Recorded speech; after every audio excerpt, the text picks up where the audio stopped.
السلام علیکم ورحمۃ اللہ وبرکاتہ نحمده ونصلی علی رسولہ الکریم اما بعد فاعوذ باللہ من الشیطان الرجیم وقال اللہ تعالی فی القرآن المجید وما ارسلناک الا رحمۃ للعالمین وقال تعالی فی مقام آخر ما سلککم فی سقر قالوا لم نک من المصلین ولم نک نطعم المسکین وکننا نخوض مع الخائضین۔ اللہ رب العزت کے لیے ہر قسم کی تعریف، تمجید، تسبیح اور تمجید ہے۔ بے شمار بے حد و حساب درود اور سلام نبی آخر الزمان جناب محمد رسول اللہ صلی اللہ علیہ وآلہ وسلم کی ذات مقدس پر، آپ کی آل اور ان کے اصحاب پر۔ سامعین محترم، آج میں آپ کے سامنے جس موضوع پر بات کرنا چاہتا ہوں وہ ایک نیکی سے متعلق ہے جو ہم آج اس زمانے میں کرتے ہیں، مگر اس نیکی کا، اس نیک کام کا، اس پیارے عمل کا شریعت محمدیہ سے کوئی ثبوت، کوئی وقوع پذیر ہوا معاملہ نہیں ملتا۔ آج ہم اپنے نبی کا میلاد منانے میں مصروف ہیں۔ اللہ کے نبی صلی اللہ علیہ وسلم کی اس دنیا میں آنے کی خوشی ہم مسلمان مناتے ہیں، اور 12 ربیع الاول کو یہ خوشی اسپیشل طور پر تیاری کر کے منائی جاتی ہے۔ سامعین محترم، توجہ اس طرف دلانا چاہتا ہوں کہ ہم نے کچھ ایسے کام اپنے ذمہ داری پر اٹھا لیے ہیں کہ یہی کام کل قیامت کے دن ہمارے لیے وبال جان بن جائیں گے۔ تو اسی لیے ابھی دنیا میں موقع ہے، اگر ہم اس بات سے آگاہی حاصل کر لیں کہ یہ کام ہمارے لیے وبال جان ہے، تو کل قیامت کے دن کی رسوائی سے اللہ تعالی ہم سب کو بچا لے گا۔ سب سے پہلے تو یہ جاننا ضروری ہے کہ بدعت کس کو کہتے ہیں۔ بدعت کی تعریف جو اللہ کے نبی نے ہم تک پہنچائی وہ یہ ہے کہ کوئی ایسا کام کرنا، کوئی ایسا نیک عمل کرنا جو دین محمدی میں ثابت نہیں ہے، جس کا ثبوت قرآن و حدیث سے نہیں ملتا۔ اگر ہم اس نیک کام کو ثواب سمجھ کے کریں گے کہ اللہ تعالی ہمیں اس کا اجر دے، تو یہ بدعت کہلائے گی، دین میں نیا کام کہلائے گا۔ آئیے اللہ کے نبی صلی اللہ علیہ وسلم کی حدیثوں کا مطالعہ کریں تو اس بدعت کا کیا انجام ہے اس بارے میں جانتے ہیں۔ اللہ کے نبی صلی اللہ علیہ وسلم کا ارشاد پاک ہے، جناب عائشہ رضی اللہ تعالی عنہا روایت کرتی ہیں کہ اللہ کے نبی صلی اللہ علیہ وسلم فرماتے ہیں کہ جو کوئی بھی ایسا عمل کرے جس کو میں نے نہیں بتلایا تو وہ مردود ہے، رد ہے، ریجیکٹ ہے، وہ اللہ کے ہاں قابل قبول عمل نہیں ہے۔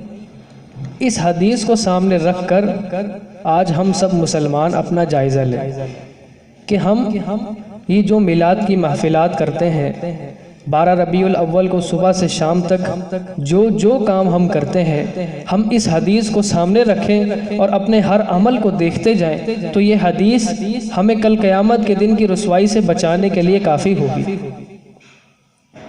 اور جو اصل کام ہے، جو کرنے والے کام ہیں، جو اللہ رب العزت نے قرآن مجید میں ہمارے ذمے لگائے ہیں، ہم ان کاموں سے دور ہیں۔ تو آئیے اب میں آپ کو بتاؤں کہ یہ کام کرنے کی وجہ سے قیامت کے دن کون سی رسوائی ہمارے مقدر میں آئے گی۔ سب سے پہلی رسوائی جو کل قیامت کے دن ہمارے مقدر میں آئے گی وہ یہ ہے کہ کل قیامت کے دن ہم سب اللہ کے نبی کی بارگاہ میں آپ کے ہاتھوں حوض کوثر کا جام پینے کے لیے آپ صلی اللہ علیہ وسلم کی جانب جا رہے ہوں گے، لیکن ہم اپنے پیارے نبی، اپنے پیر و مرشد کی بارگاہ میں نہیں پہنچ پائیں گے۔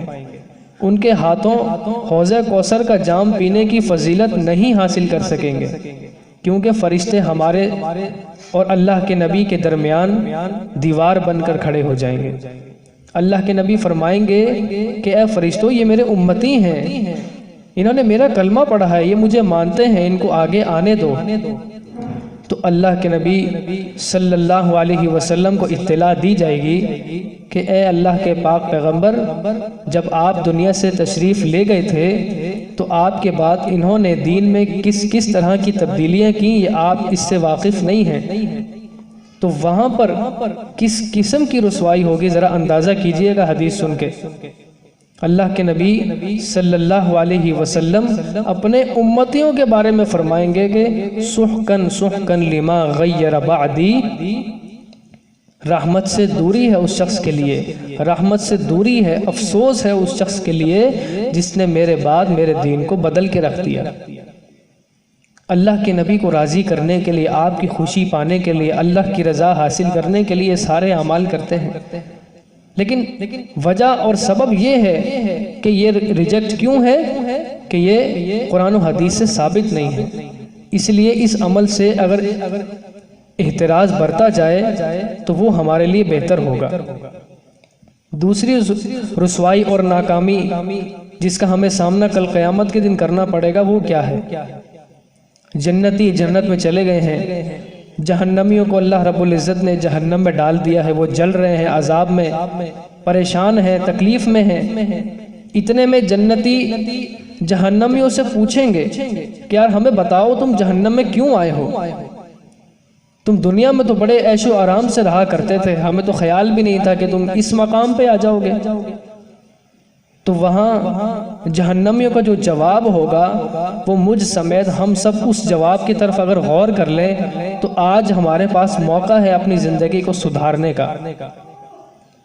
اللہ تعالیٰ قرآن مجید میں سورہ مدثر 29واں پارہ اس میں فرماتے ہیں کہ ما سلککم فی سقر، جنتیوں کا سوال ہے کہ تم جہنم میں کیوں گئے ہو، ذرا وجہ بتاؤ۔ سب سے پہلی وجہ وہ جو بیان کریں گے قالوا لم نک من المصلین، کہ ہم نماز نہیں پڑھتے تھے۔ دیکھیے نعت پڑھنا، اپنے نبی کی صفت بیان کرنا، تعریف کرنا، یہ بہت اچھا کام ہے۔ اللہ رب العزت بھی قرآن مجید میں اپنے حبیب کی، اپنے پاک پیغمبر کی صفتیں یا تعریفیں بیان کرتا ہے، کرنی چاہیے، اللہ کے نبی کی تعریف کرنی چاہیے، بہت اچھا کام۔ لیکن جہنم میں جا کر جنتیوں کو یہ جواب دینا کہ ہم دنیا میں نماز نہیں پڑھتے تھے، اس سے بڑی رسوائی کوئی ہو سکتی ہے؟ کہ وہاں جل رہے ہیں، کھولتا ہوا پانی پی رہے ہیں، زخموں کا دھون ہمیں پلایا جا رہا ہے، اور وہاں جنتیوں کو جواب دے رہے ہیں کہ ہم نماز نہیں پڑھتے تھے۔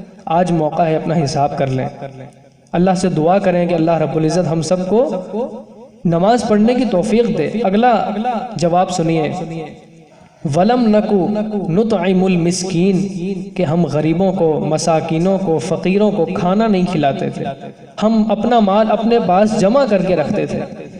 یہ ساری کی ساری جو برائیاں ہیں یہ ہمارے اندر موجود ہیں۔ اگلی بات سنیے، وَكُنَّا نَخُوضُ مَعَ الْخَائِضِينَ، کہ ہم بحث کرنے والوں کے ساتھ بیٹھ کر بحث کیا کرتے تھے کہ یہ صحیح ہے، وہ غلط ہے، تم صحیح میں غلط، میں صحیح تم غلط۔ ہم 24 گھنٹے اسی بحث میں الجھے رہتے ہیں کہ فلاں فرقہ صحیح ہے، فلاں فرقہ صحیح نہیں ہے، فلاں کی بات صحیح ہے، فلاں کی بات صحیح نہیں ہے۔ یہی بحث کرنا کل قیامت کے دن ہمیں جہنم میں پہنچا دے گا۔